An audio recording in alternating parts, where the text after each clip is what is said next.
കോഴിക്കോട് വടകരയിൽ 9 വയസ്സുകാരിയെ വാഹനമിടിച്ച് നിർത്താതെ പോയ സംഭവത്തിൽ പ്രതിയുടെ മുൻകൂർ ജാമ്യാപേക്ഷ ഇന്ന് കോടതി പരിഗണിക്കും. കോഴിക്കോട് സെഷൻസ് കോടതിയാണ് പ്രതി ഷജീലിന്റെ ഹർജിയിൽ വിധി പറയുക. വിവരങ്ങളുമായി അഭിന ചേരുന്നുണ്ട്. അഭിന, എപ്പോഴാണ് ഈ ഹർജിയിൽ വിധി പറയുന്നത്? കൂടുതൽ വിവരങ്ങൾ എങ്ങനെയാണ്? ഇന്ന് 11:30 ഷജീലിന്റെ ഈ ഹർജി പരിഗണിക്കുക. ഇതിൽ ഈ ഷജീൽ പറയുന്ന ഒരു പ്രധാന കാര്യം എന്നുണ്ടെങ്കിൽ തനിക്ക് ജാമ്യം അനുവദിക്കണം എന്നുള്ളതാണ്. പക്ഷേ ഷജീലിനെ സംബന്ധിച്ചിടത്തോളം നിലവിൽ 2 കേസുകളാണ് നിലനിൽക്കുന്നത്. ഫെബ്രുവരി 17 ദൃഷാനെയും അതുപോലെ തന്നെ മുത്തശ്ശിയെയും കാറിടിച്ച് തെറിപ്പിക്കുന്നത്. എന്നാൽ ഈ മുത്തശ്ശി തൽക്ഷണം തന്നെ മരിക്കുകയായിരുന്നു. ദൃഷാനയെ സംബന്ധിച്ചിടത്തോളം ദൃഷാന ഈ ഫെബ്രുവരി 17 മുതൽ ഈ കാലം വരെയും ഈ കോമ സ്റ്റേജിൽ തന്നെയാണ് ഇപ്പോഴും കിടക്കുന്നത് എന്നുള്ളത് തന്നെയാണ്. എന്നാൽ ഈ 2 ദിവസം മുൻപാണ് ദൃഷാന ഇത്തരത്തിൽ ആശുപത്രിവാസം കഴിഞ്ഞ് വീട്ടിലേക്ക് തിരിക്കുന്നത്. എന്നാൽ ദൃഷാനയെ സംബന്ധിച്ചിടത്തോളം ദൃഷാനയ്ക്ക് സ്വന്തമായി ഒന്ന് എണീറ്റ് നിൽക്കാനോ അല്ലെങ്കിൽ നടക്കാനോ സ്വന്തമായി കൈ അനക്കാൻ പോലും കഴിയാത്ത ഒരവസ്ഥ തന്നെയാണ് ദൃഷാനയെ സംബന്ധിച്ചിടത്തോളം ഉള്ളത്.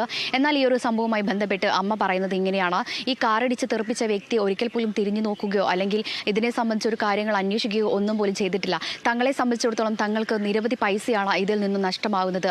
തൻ്റെ മകളുടെ ഒരു ദിവസത്തെ ചികിത്സയ്ക്ക് തന്നെ 10,000-ലധികം രൂപയാണ് ചെലവ് വരുന്നത്. ഈ ചെലവ് പോലും വഹിക്കാൻ തങ്ങളെ കൊണ്ടാവുന്നില്ല.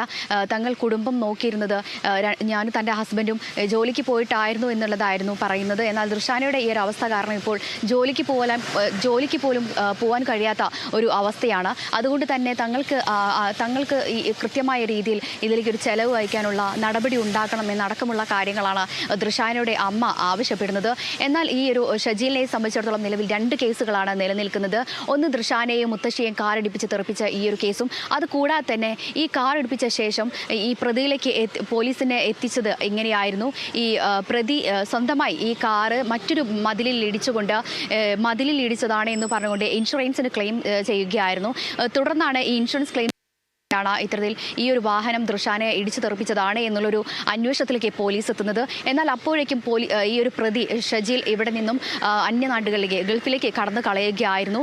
തുടർന്ന് ഈ ഒരു പോലീസിന്റെ അന്വേഷണത്തിൽ നിന്നും പ്രതിയെ കണ്ടെത്തുകയും കാർ കസ്റ്റഡിയിലെടുക്കുകയും ചെയ്തിട്ടുണ്ട്. പക്ഷേ പ്രതിയെ ഇതുവരെയായും പോലീസിന് നാട്ടിലേക്ക് എത്തിക്കാൻ സാധിച്ചിട്ടില്ല എന്നുള്ളത് തന്നെയാണ്. എങ്കിലും ഇപ്പോൾ ഈ പ്രതി സൗദിയിൽ നിന്നുകൊണ്ട് തന്നെ പ്രതി ഈ ഒരു ജാമ്യത്തിനായി അപേക്ഷ നൽകിയിട്ടുണ്ട്. കഴിഞ്ഞ 2 ദിവസം മുൻപാണ് ഈ ജാമ്യാപേക്ഷ പരിഗണിച്ചിരുന്നത്. എന്നാൽ ഇത് വിധി പറയാൻ ഇന്നത്തേക്ക് മാറ്റുകയായിരുന്നു. ഈ ഇൻഷുറൻസ് കമ്പനിയെ കബളിപ്പിച്ച് 30,000 രൂപ തട്ടിയ കേസിലും അതുകൂടാതെ തന്നെ ദൃഷാനയും മുത്തശ്ശിയും കാറിടിച്ച കേസിലുമാണ് ഇനി വിധി പറയുക. ആദ്ര. ശരി, അഭിന തുടരുക. മറ്റൊരു വാർത്തയുടെ വിവരങ്ങൾ കൂടി അറിയേണ്ടതുണ്ട്.